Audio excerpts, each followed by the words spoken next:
बच्चों, मैं हूं अभिषेक सर और आज हम पढ़ेंगे वैद्युत आवेशन की विधियां। अर्थात कल हम लोगों ने पढ़ा था आवेश क्या होता है, किसी वस्तु को हम किस प्रकार से आवेशित कर सकते हैं, इलेक्ट्रॉन को बाहर निकालकर या इलेक्ट्रॉन उसमें ला करके, तो कितने प्रकार से इलेक्ट्रॉन को बाहर निकाला जा सकता है या लाया जा सकता है। इसकी 3 विधियां हैं। नंबर 1 घर्षण द्वारा, नंबर 2 चालन द्वारा और नंबर 3 प्रेरण द्वारा। तो सर्वप्रथम हम पढ़ेंगे घर्षण द्वारा आवेशन किस प्रकार से होता है। तो इस पे हम बात करते हैं। यदि 2 निरावेशित वस्तुएं हैं, मान लीजिए एक वस्तु ए है और एक वस्तु बी है, इसका भी नेट चार्ज 0 है और इसका भी नेट चार्ज 0 है। अब जब हम दोनों वस्तुओं का घर्षण करते हैं, दोनों वस्तुओं को रगड़ते हैं, तो ये भी आवेशित हो जाती है और ये भी आवेशित हो जाती है, यानी ये भी चार्ज्ड हो जाती है और ये भी चार्ज्ड हो जाती है।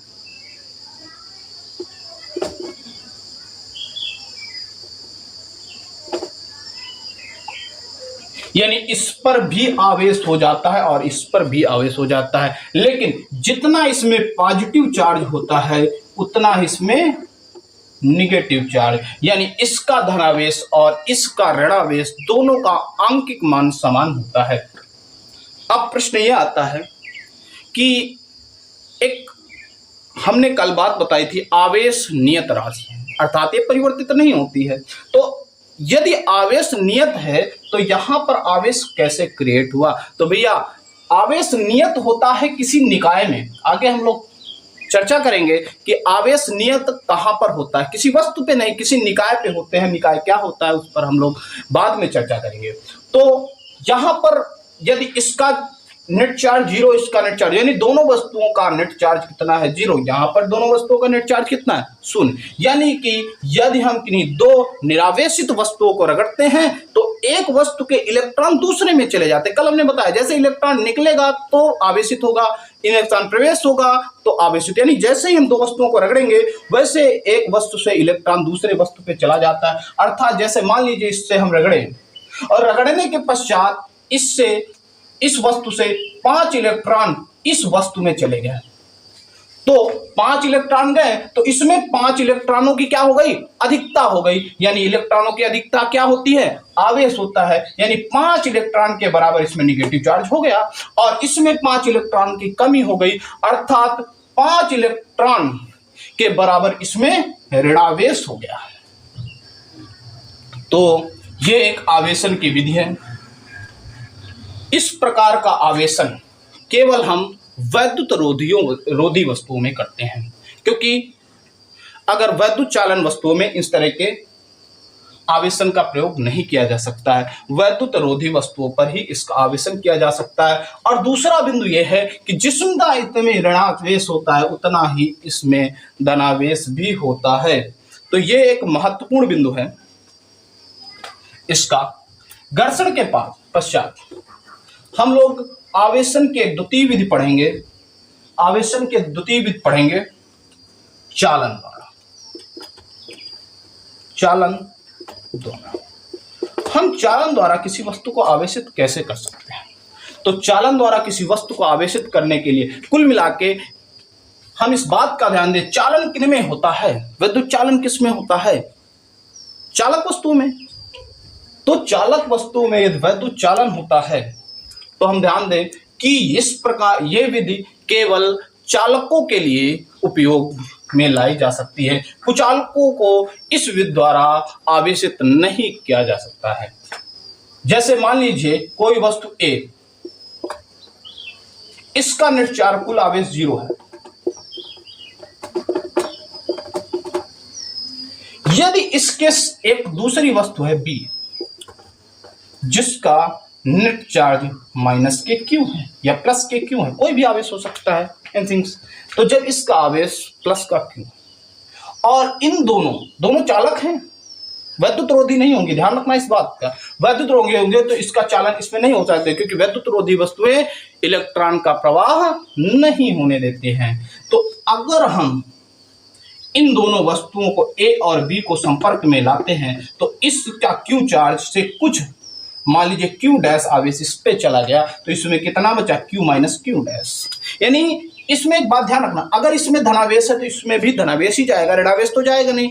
अर्थात इसमें दोनों वस्तुओं के आवेश करने के पश्चात दोनों वस्तुओं के आवेशों की प्रकृति समान होती है, और घर्षण वाले में प्रकृति कैसी होती है, विपरीत होती है, क्योंकि एक से इलेक्ट्रॉन की कमी होती है, एक में अधिकता होती है, अर्थात दोनों की प्रकृतियां विपरीत होती है घर्षण में। लेकिन यहां पे चालन द्वारा आवेशन करने में दोनों वस्तुओं की जो प्रकृति है वो समान है, धनावेश इसमें तो धनावेश इसमें, ऋणावेश इसमें तो ऋणावेश इसमें होता है। तो ये चालन के लिए होता है।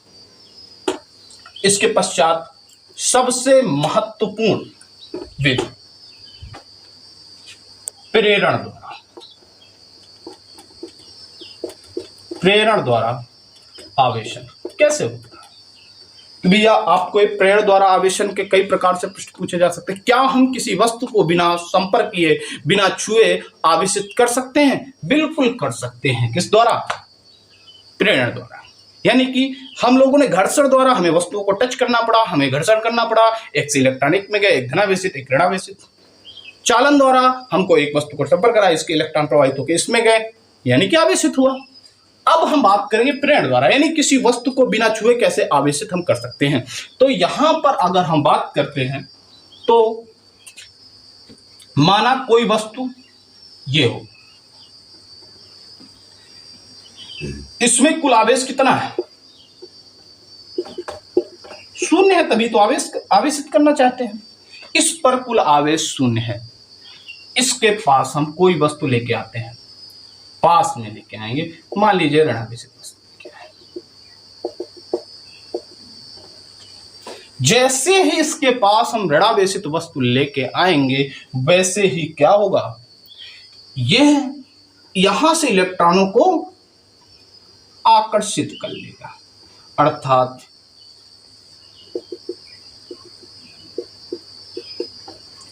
यह ऋणावेश है, ये इधर से यहां के ऋणावेश को इधर भेज देगा, नहीं ऋणावेश इस पृष्ठ पे चले जाएंगे और धनावेश इस पृष्ठ पर आ जाएगा। जब ऐसा हो जाता है यानी इसका ध्रुवण पोलराइजेशन हो जाता है, एक तरफ धनावेश और एक तरफ ऋणावेश आ जाता है। अब भी इसका कुल आवेश शून्य ही है, परंतु ये निगेटिव प्लेट है, ये निगेटिव प्लेट है।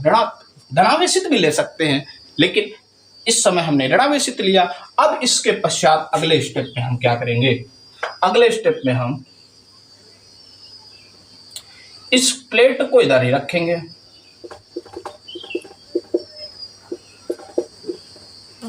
और इस सिरे को हम पृथ्वी से संपर्क करा देंगे। कहां से? पृथ्वी से। पृथ्वी की जो धारिता होती है, धारण करने की क्षमता होती है, इलेक्ट्रॉनों को ग्रहण करने की क्षमता होती है, वो कितनी होती है? अनंत। तो पृथ्वी के धारण करने की क्षमता अनंत होती है।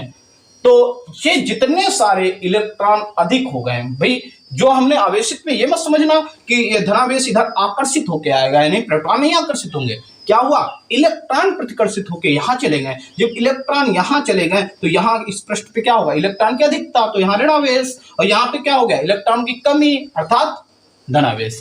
इसके पश्चात अगर हम बात करें तो इस निगेटिव प्लेट को इधर रखे रहते हैं। जब ऐसे ऐसे संपर्क कराते हैं वैसे ही सारे के सारे इलेक्ट्रॉन पृथ्वी पे उतर जाते हैं और हम देखते हैं कि इसके इस पृष्ठ पर पॉजिटिव चार्ज आ गया।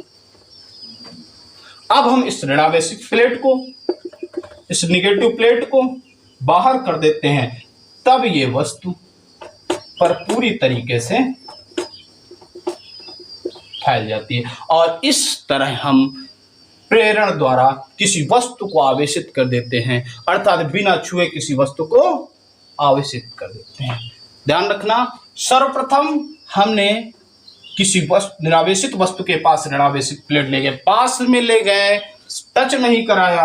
ध्यान रखना, टच करा देंगे, आवेश अगर यहां आ गया तो क्या चालन विधि बन जाएगी।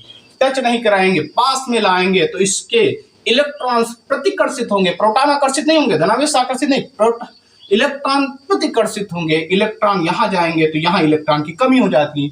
और इसके पहले के लेक्चर में हमने बताया है कि इलेक्ट्रॉन की कमी धनावेश को बताती है, यानी यहां धनावेश हो जाता है और यहां पर ऋणावेश हो जाता है। इसके बाद हम इस पृष्ठ को पृथ्वी से जोड़ देते हैं। पृथ्वी से जोड़ने के पश्चात सारे के सारे इलेक्ट्रॉन पृथ्वी में चले जाते हैं और ये सिरा क्या हो जाता है, धनावेशित हो जाता है।